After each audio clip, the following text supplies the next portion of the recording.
Okay, let me finish my story by talking about my experience in Japan. So, I worked in Korea, I worked in China, and I wanted to complete that kind of triangle, if you want, by working in Japan. Towards the end of my stay in China, which was in May 2012, I got the dates a bit wrong. I was in China from November 2011 to May 2012. So again, towards the end of my stay there, I had depression and etc. etc. This is usually how my teaching jobs always end up. That it's just look, depression is hard to manage. If I could, overcome it, I would, but unfortunately, once it starts to hit me, I need some kind of break or something like but most likely I need to change my job and just yeah, new environment. That's just how I am. So yeah, in May, I started. So again, I was of course all the time in China. I was looking for work in Japan because I really wanted to go to Japan. So I was looking for jobs, and then eventually one, which was probably towards like the end of April, I would say. They replied me and they said, oh, we'd like to have a kind of quick interview with you, etc., etc. So I did. That went more or less fine. And yeah, so, but the only problem with them is they said, okay, we don't need like a teacher right now, but one of our teachers is leaving in summer, and basically that's when you can come in. All right. So in May, I tell my Chinese boss that I give look, that's part of the contract. If you leave, you have to give them a full month's of notice. That's exactly what I did. Now their reaction was a little bit interesting because it seemed to me they kind of rejected it at first, but I said, I pointed, in my contract it says, for whatever reason, if I want to leave, I give them a 1 month notice, and they can't really say no. I mean, that's bizarre. I mean, why would they do that? Anyway, the reason why they did it is because, yeah, again, I was at the time the only foreign teacher there, although there was another guy coming part time now, so that was okay. But yeah, essentially, I was the only full time teacher there. They really needed me, and they didn't want to let me go. So I understand from that point of view. But from my point of view, my job is just to tell them 1 month in advance that, hey, you know, there are X, Y, and Z reasons I have to leave. That's all. That's all I'm required to do. Anyway, that was all sorted out. Of course, everything was more or less okay. I think I don't think they appreciated it in the end. But look, I mean, it's my decision at the end of the day. So, yeah. So I worked in May. I left at the end of May. I went back home to France. I spent the whole summer there, 3 months, because that's what my visa allows me to stay 3 months maximum. Even though my parents own a house there, which is weird. I mean, they okay. But anyway, I spent 3 months there. I enjoyed the football during the summer, and got my work visa to Japan. Absolutely no problem at all. Within a week, I think it was like, yeah, really easy actually. I would say, yeah, no problem whatsoever. Then it comes to August, and I come. So I come to Japan. I come to Tokyo. They didn't meet me at the airport. I had to go to Chigasaki, which is a relatively smaller urban area, let's say, suburb. And yeah, of course, I got lost a few times, but some people were able to help me. Now you have to understand that even though Japanese people study English technically, mostly during high school, I don't think it's their fault though. So don't get me wrong here. I'm not trying to insult anybody, but I will complain though about the educational system itself. I think this again, this is not the fault of the students per se. I mean, sure, you got some who are lazy and don't want to do anything, and then it's their fault, of course. But most of the blame, at least for me, lies in crappy teachers, crappy education practices, etc., etc. So yeah, I will definitely, very rarely blame Japanese people, but I will definitely blame the institution here for not doing their job. So yeah, Japanese and English is kind of lucky. You have to be lucky who you find and how you ask. You have to use sign language, hand language to explain things, etc., etc. But anyway, I was able to find my way to Chigasaki. I get there. My boss met me at the station, and the first, yeah, he took me to this house, which was I was renting it, and it was a house basically just two floors, but I only got the ground floor, and you had the entrance, which was a small kitchen, a small bathroom, toilet, and then you had one room which I used as the bedroom, and then one more room, which was kind of obviously spare. You can do whatever you want there. For me, it was literally just spare. Yeah, nothing in there whatsoever. The interesting thing, though, is that in Japan, it's very rare for companies to cover your rent. Okay, so this is one thing you have to consider. Like I said, in Korea, in China, most companies will pay your rent, and that saves you a lot of money, but not in Japan. Obviously, I think there are some companies that do that, but it's not common practice here. So, my salary when I came here was, I believe, 210,000 yen per month, which again, to make it simple, let's say it's 2,000 bucks per month, right? Just to make it easy. Otherwise, you get confused. Okay, and then so from that money, right? 50,000, so basically 500 bucks is spent on the rent. So that's what I was saying before. Like if you work in Korea and your rent is included, it's almost like saying, well, my salary is actually 2,500 or 3,000. Just I pay the rent from that, not from 2,000. But in Japan, your salary immediately becomes $1,500 per month, and that's not the same thing. Sorry, it's just not the same thing.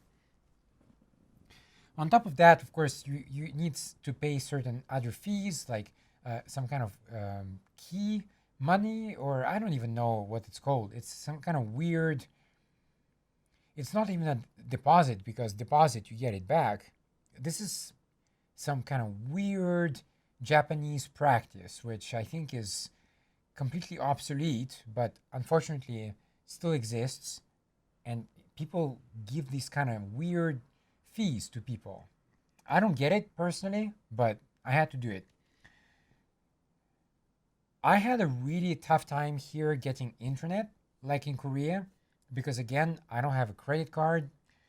And in Japan, just right off the bat, getting a credit card is impossible. Nobody will give you one. So, in my case, I basically had to kind of strike a deal with my boss that, they give me this one internet that I wanted. Uh, and I would obviously pay for it. But yeah, it went through my boss though. That's the thing. I don't really like that. I prefer to take care of it by myself. So yeah, but for wow, for at least 2 months, I didn't have internet at all. I was going to this internet cafe once a week, and obviously that's not great because privacy so so. Um, yeah, there's still a lot of things you can't really do in an internet cafe. Let's be honest there. For 2 months, I think I didn't have internet. Eventually, I did get it. But again, if you come here, just bear that in mind. It's not like you'll come here and you're immediately plugged in. Now, you might be, and that's great. But you might not be. And just bear that in mind. Okay, so yeah, they don't pay the rent. Obviously, you have to pay your utilities. In Japan, utilities are relatively expensive, especially electricity is quite expensive, I would say. The healthcare, I don't know because when I worked, I didn't really have to use my insurance like ever or often, let's say. When I did, it was usually for minor things and that was pretty cheap. But I don't know if I had something more major, then I don't know what would happen. No idea. But yes, they did provide me with some kind of insurance, but I know it was very kind of specific. Like there were certain things that they just didn't cover. So who knows? Um, yeah. As far as the teaching goes, like I mentioned, in Japan, the English level is not so high. So it depends. You have to be a bit lucky with your students. Now, it depends what students you get, obviously. My school was a mixture of kids and adults. The cool thing here was that some classes were private, so it's just one-on-one classes. I didn't have that before. Well, that's not really true. In China, I had one private class, but that was it, though. Here, I had a bit more. But this is okay if it's an adult. Trust me, it becomes very challenging if it's a kid. And some parents do prefer to have private classes for their kid. And again, with adult, it's okay because their level is a bit higher, so you can have some kind of conversation. But with a kid, usually you can't. And so, if you have that time, oh, it just becomes like a nightmare. You just want it to end so quickly, and it just doesn't and doesn't and doesn't. The other thing I would say is that yeah, so my company, they were a bit weird. They told me that the employees have to shave. Now, obviously, I hope I hope at least for women workers, it doesn't mean what I think it means. But for men, obviously, it means you have to completely shave your beard and mustache. Now, if you look at my face, if I shave my beard and mustache, trust me, I look like shit. Okay, like it looks weird. I have this kind of weird sagging, a little bit of a sagging skin here. Not pretty to look at. Not pretty to look at. Younger, maybe a little bit. I'll give you that, but definitely not something I would like. But it's it's part of the requirement. It's actually part of the contract. Like it's in there. It says like you have to shave. And this is ridiculous because do you really think like I mean look, I know why. I mean okay, one partially is because they say it's dirty. You know, dirt gets in there and it's dirty, right? But look, I mean, come on, seriously? This is this is just an excuse, I think. Now, do you really think that shaving mustache and beard makes me a better employee? Of course not. This is nonsense. So yeah, this I don't like when companies overreach in this way. Look, you can have a dress code. I mean, that's as far as I can accept it. Like you can tell, okay, yeah, you have to wear a suit and a tie. I don't like it. I don't like wearing a suit and a tie. I think especially with kids, it's ridiculous. It's ridiculous. Kids are looking more for kind of regular day connections. So if they see kind of look, I'm not saying you need to go work in some kind of shirt where you have a skull with daggers, sticking through the eyes. No, nobody's saying that. But if you just wear kind of business casual stuff, like a, nice pair of jeans, a nice t-shirt or a sweatshirt, then what's the problem? Like, why do they have this stick up their ass here? Like, seriously, that's one thing I didn't like here at all, is the forced dress code and the forced thing about shaving. I not a fan of it, because in Korea and China I didn't have to do any of that shit. Just show up again, kind of business casual, and it's fine. So yeah, in the end, again, I ended up with a big depression, probably the biggest actually I had in life. Um, I mean, up to that point anyway. And I had to quit actually. So that was a bit interesting because, yeah, I went to the doctor, and I basically said I just can't do it anymore. Like, I I think if I go to work one more day, I I may do something to myself. Let's just say, because I can't take it anymore. And he said, "Oh well, okay. In that case, it looks very serious. Sounds very serious. So I'm gonna give you this paper. You're gonna be off for a month with it." And I was, and I can bet you that my workplace was not happy one bit about it. I tried to it after a few days, right? I tried to chat with one of my coworkers there, who is also an American, and we met a couple of times here and there outside of work. I mean, overall, not bad, but I wouldn't say like we were buddies, but still something was there. I tried to send him a chat, just hey, again, I'm sorry. I'm sure this puts you in a kind of complicated situation. You may have to work more hours, maybe. But I can't. I just can't do it anymore. You know, uh, I never ever got a reply to that message. Nothing. Like, so I can assume that he was pretty pissed off as well about it. I guess everybody was pissed off, really. But I don't care, because this is my health we're talking about here. And sorry, but my health trumps all these type of things. That's just the way it goes. Because if I die or something, then that's it for me. I'm not coming back. But they'll still be there. You know what I mean? So yeah, eventually after that month, I was still like pretty much completely out of it. So went back to the doctor. Yeah, said like this I'm done. I just can't. I can't do it anymore. There's no way I'm coming back there and stepping back into that classroom.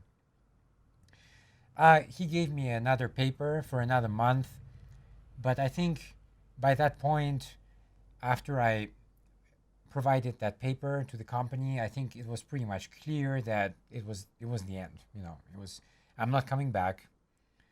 And yeah, again, the only strange thing I would say is that, even though obviously I'm not, I think they did have my phone number. Yeah, they did. They did. Um, but they definitely had my email address, and I never ever heard from them while I was sick. Depression is still sickness. Mental sickness is still sickness. Okay. Look, I know you're pissed. Okay, I get it, but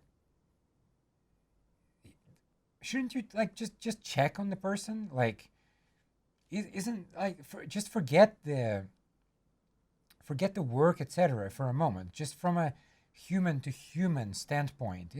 Shouldn't you do that? I mean, doesn't that it tells me a lot about their character, si- since they didn't do any of that. it tells me that, yeah, they don't care about the employees. They care about their business, but they don't give a shit about the employees. So, yeah, look, in Japan, there's also something called alt. I think it's alt actually. Alt teacher. Now, this is usually a teacher position that is paid a bit less, but you also work a bit less. And essentially, you're kind of more of an assistant than a teacher. I mean, sometimes, yeah, you take over some classes, mostly as a substitute, though.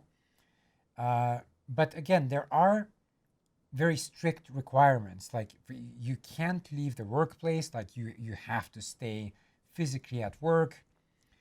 Um, you have to. I read. Look, I'm not sure if this is true, but I read that, for example, if you're an American coming here as an alt teacher, and if you end up teaching a class, apparently you if the conversation ever comes about the Americans dropping nukes in Japan, you have to be like super apologetic and say it was like, yeah, it's a huge mistake. It's a look. I agree.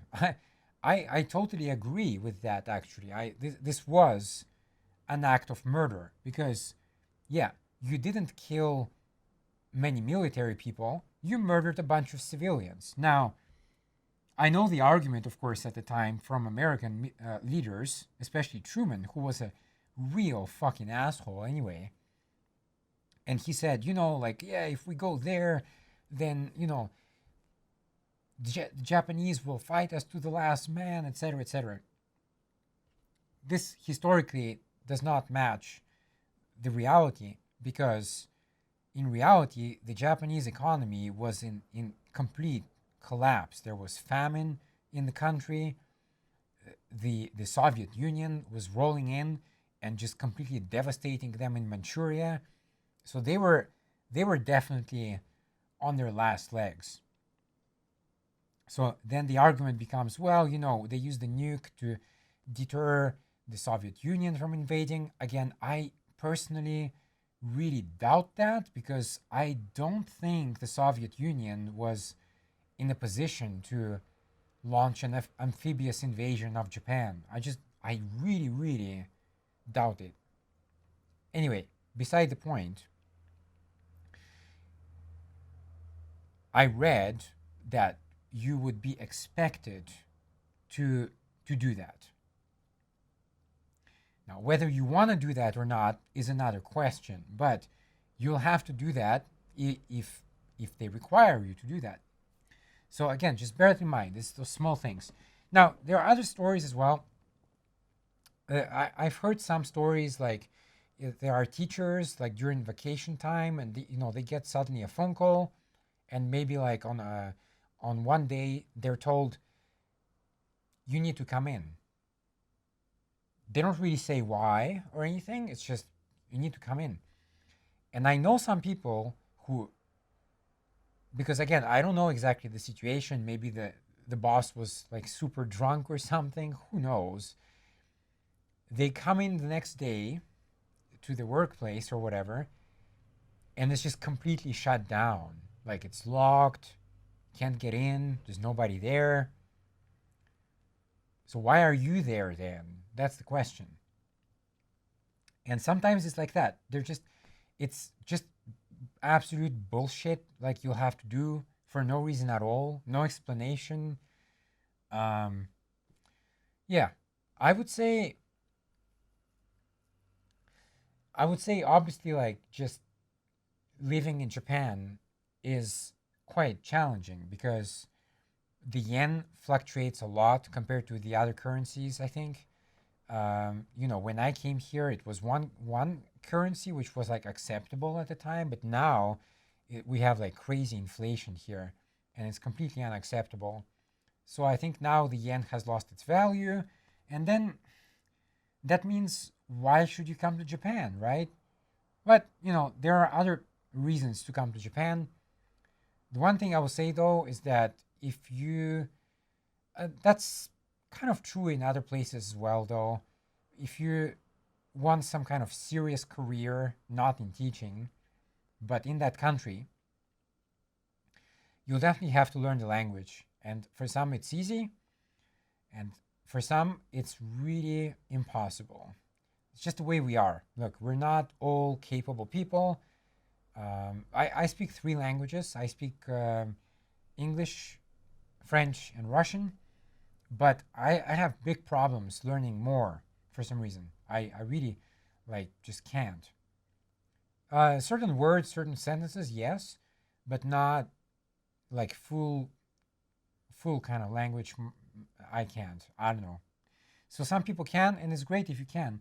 But just yeah, bear in mind if you want to work here outside of teaching. I mean, maybe you want to work in IT or some kind of other company, then you're gonna have to learn the language. Okay, there's just no way around it because yes, English here is more prevalent than 20 years ago. That's true, but it is still far away from being widespread. Okay, so yeah, I would say compare if you compare them all, right?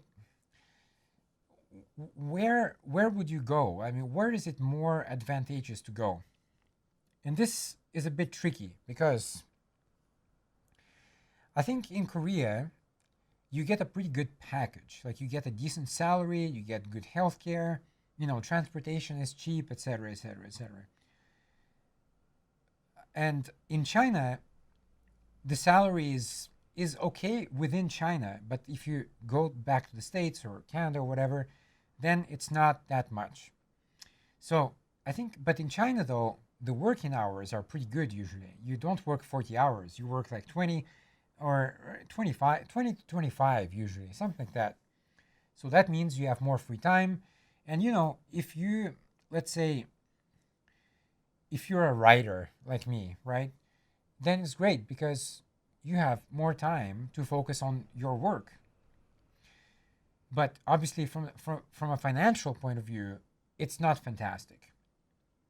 And obviously, of course, China has a lot of issues with sanitation and the food quality. Honestly, like I'm kind of very skeptical because I know that I'm not sure how, I'm not sure how the health inspectors work really, how thoroughly they work.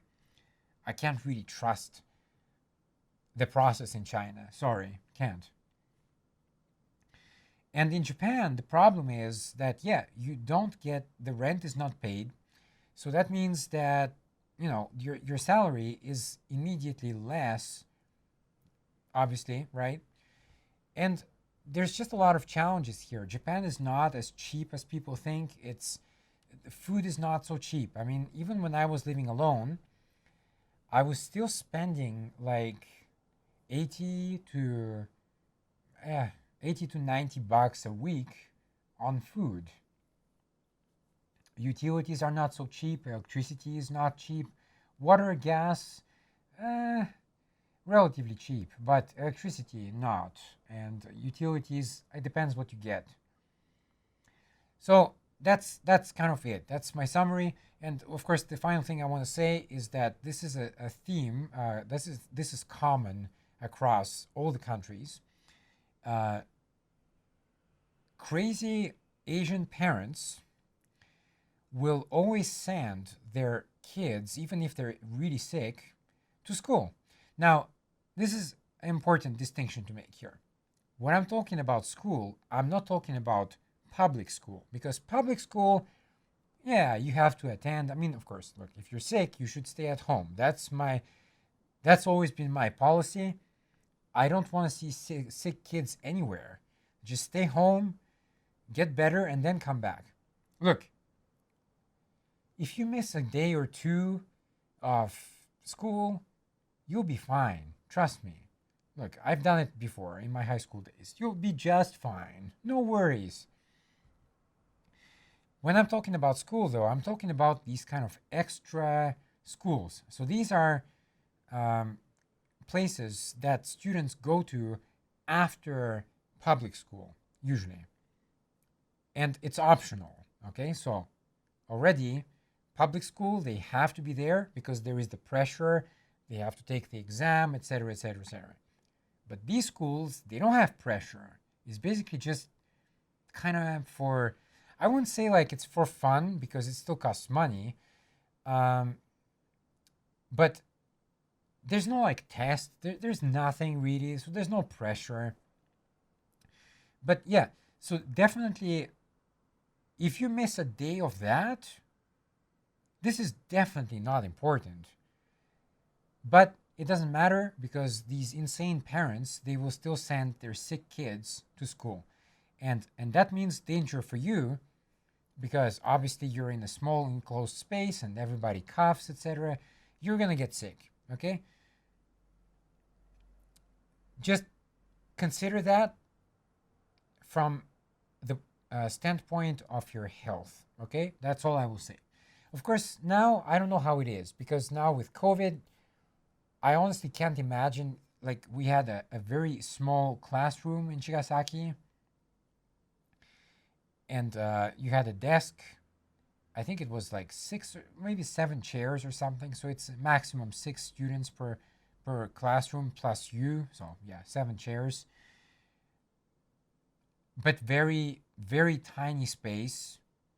And with COVID now, honestly, I don't know how they do it, man. I don't know. And I don't want to imagine. Anyway, that's it for this video. Sorry it's long, but I really wanted to give you the breakdown of my experience. Not just a few minutes here and there, but more kind of an in-depth discussion of each place and the advantages and disadvantages. Honestly, I think it's okay to go in teaching maybe fresh after university. If you don't know what to do, if you can't find work in your field, maybe it's something to do just for a year and then come back to your country, you know. Uh, but honestly, I would probably just kind of stay and fight for something in your own country and just try to grow there, you know. But again, that's debatable. Obviously, there are again pros and cons to either approach, and that's up to you to decide. But if you have any questions, if you have any questions whatsoever about Korea, China, and Japan, I don't know unfortunately about the other places so much. I did look a little bit here and there, but overall, I don't know much. So yeah, I don't know about Vietnam or Laos or Cambodia. You'll have to do your own research for that. But if you want more information about Korea, China, and Japan, then make sure to write it in the comment and I will do my best if I see it, of course. That's another issue. But if I do see it, I will definitely try my best to reply and provide you with the best information I have. It's kind of the point of this video. It's kind of to educate and inform the people of what they're getting into. All right, that's it for this video. Stay safe, take care, and JC signing off. Peace.